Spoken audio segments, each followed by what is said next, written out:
তো আপনি সকলের কাছ থেকে কেমন রেসপন্স পাচ্ছেন? তো ভোটের পরে আপনার প্রত্যাশা কি? সেই চিত্র আপনার চোখে কি পরিবর্তন হবে কিনা? তো এরকম হইতে পারে যে কোনোভাবে আপনি জিতলেন না। তো তারপরে এখন আমরা আপনাকে যেভাবে পাচ্ছি, তো ভোটের পরবর্তী যদি আপনি নির্বাচিত না হন, তাহলে কি আমরা সেভাবে আপনাকে পাবো? বর্তমানে জগন্নাথ বিশ্ববিদ্যালয়ে বহুল প্রত্যাশিত যক্ষ অনুষ্ঠিত হতে যাচ্ছে। এই যক্ষ ঘিরে যেমন শিক্ষার্থীদের রয়েছে নানা প্রত্যাশা, তেমন রয়েছে তাদের মতামত এবং নানা আলোচনা। ভোটার, শিক্ষার্থী, প্রার্থী এবং প্রশাসন সকলের রয়েছে নানা দৃষ্টিভঙ্গি। এই অবস্থায় সকল সংশ্লিষ্টরা কিরকম মতামত দিচ্ছে এবং তাদের কি আশা, তাদের প্রত্যাশা, সেই জন্য আমরা কথা বলছি নানা সংশ্লিষ্টদের কাছে। তো এই জন্য আমি কথা বলছি আজকে মোহাম্মদ জাহিদ হাসান, ইংরেজি বিভাগ, কার্যনির্বাহী সদস্য পদে। তো জাহিদ হাসান, তো আপনি সকলের কাছ থেকে কেমন রেসপন্স পাচ্ছেন ভোটে?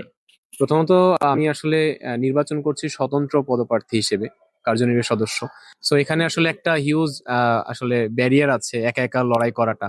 তারপরে আমার ডিপার্টমেন্টের জুনিয়র সিনিয়র বা আমার বন্ধু বান্ধব যারা আছে, অন্য ডিপার্টমেন্টে যারা আছে, তাদের মাধ্যমে পুরো ইউনিভার্সিটির প্রত্যেকটা ডিপার্টমেন্টকে রিচ করা বা অন্যান্য ভাবে রিচ করা, বাস বা অন্যান্য মেস সবকিছু মিলে আসলে এখন পর্যন্ত রেসপন্স খুবই ভালো, আলহামদুলিল্লাহ।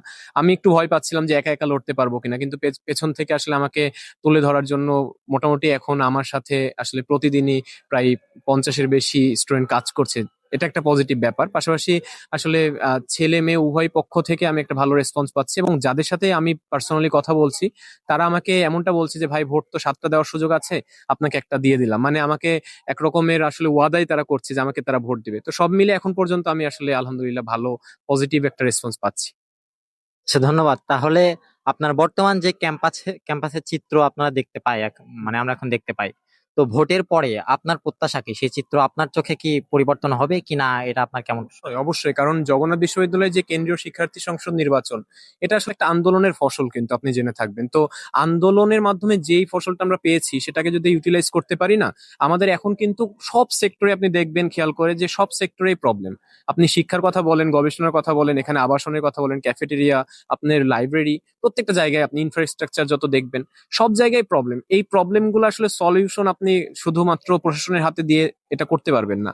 তার জন্য এই যে নির্বাচনটা হচ্ছে, এখানে যারা প্রতিনিধি হবে তারা কিন্তু প্রশাসনকে একটা চাপ দিতে পারবে, প্রশাসন এখানে গভর্নমেন্টকে চাপ দিয়ে অনেক রকমের আসলে ফ্যাসিলিটিস তারা তুলে আনতে পারবে। তখন কিন্তু আফটার এই ইলেকশন আমরা দেখতে পাবো যে প্রত্যেকটা সেক্টরে তারা ভালো একটা আসলে চেঞ্জেস নিয়ে আসতে পারবে বলে আমি মনে করি। এবং আমরা আসলে খুবই স্বপ্নবাজ একটা, মানে তরুণ বয়স তো আমরা খুবই স্বপ্ন দেখতে ভালোবাসি, এবং আমরা বিশ্বাস করি আমাদের এই কঠোর পরিশ্রম, আমাদের এই আন্দোলন বা আমাদের যে একটা মনে করেন সমস্ত যেই ত্যাগ তিতিক্ষা, এগুলার মাধ্যমে আমরা যে স্বপ্ন বুনেছি এগুলো আসলে সম্ভব। আমাদের নতুন করে সবকিছু জগন্নাথ বিশ্ববিদ্যালয় কেন্দ্র, মানে কেন্দ্র করে যা যা আমরা চিন্তা করি সবগুলাই সম্ভব আসলে নির্বাচন হলে। তাই আমি চাই নির্বাচনটা আসলে হোক।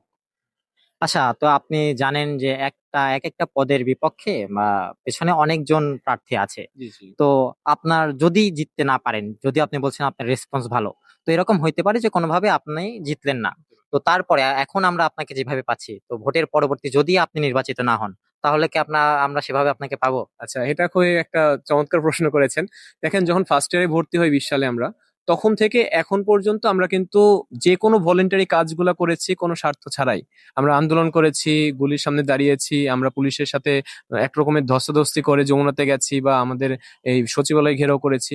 সেগুলোর মাধ্যমে যে আমাদের যোগসু হইলে আমরা সেটার একটা বেনিফিট পাবো, এরকম কিন্তু আমাদের কোনো চিন্তা ছিল না। আমরা ফার্স্ট ইয়ার থেকে যত ভলেন্টারি কাজ করেছি, এবং এগুলা সব আমাদের ক্যারিয়ারের ডেভেলপমেন্টের জন্য, পাশাপাশি আমরা কিন্তু মানুষের সেবার জন্য একটা এঙ্গেজমেন্ট ক্রিয়েট করছি ফার্স্ট ইয়ার থেকে। তো আসলে এইটা যে করছি যখন, তখন যে ভাবছি যে যোগসু হবে, আমরা নির্বাচন করব, এমন কোনো আমাদের কোনো ইন্টেনশন ছিল না। তো এখন যখন যোগসু হচ্ছে, তখন আমাদের কিন্তু এই সুযোগটা আরো বড় ভাস্ট এরিয়াতে আমরা করার একটা সুযোগ পাচ্ছি। তো আশা করি যদি নির্বাচিত হই তাহলে তো আরো বড় পরিসরে কাজ করার সুযোগ পাবো।